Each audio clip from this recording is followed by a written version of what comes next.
How to order checks from Bank of America. In order to do so, you may follow up these steps. So, first of all, head over the application, and from there, you may look out for this section once you are logged in.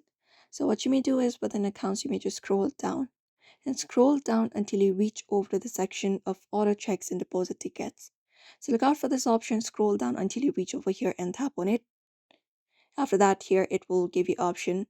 So here what you can do is select the option of checks, browse more products. Under that, you can tap on it. After that, here you will be finding all of your checks and different designs available. So you can select up the design that you would like for your check that you would like to order. For example, the first one. And once you've selected your design, it will give you the personalize option. So tap on personalize and you can select up the quantity of your check. So if you would like 100 pieces, you can select 100, or if 200, then select 200.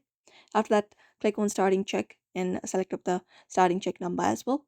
And you can check style as well. After that, your name and address and your fund, and you can customize it. Once that is done, you can look out for add to cart option. And once it is added to cart, you can look out for a few cart option and just head over and look out for this review and submit order in order to check it out. You can look out for your shipping address, your email address, your shipping method, and different other options. After that is done, click on submit order. And once that is done, you can select a shipping method. And that is how you basically order checks from Bank of America very easily. So therefore, I hope this video was helpful. Don't forget to give it a like and subscribe for more tips and tutorials. And we will be seeing you in another video.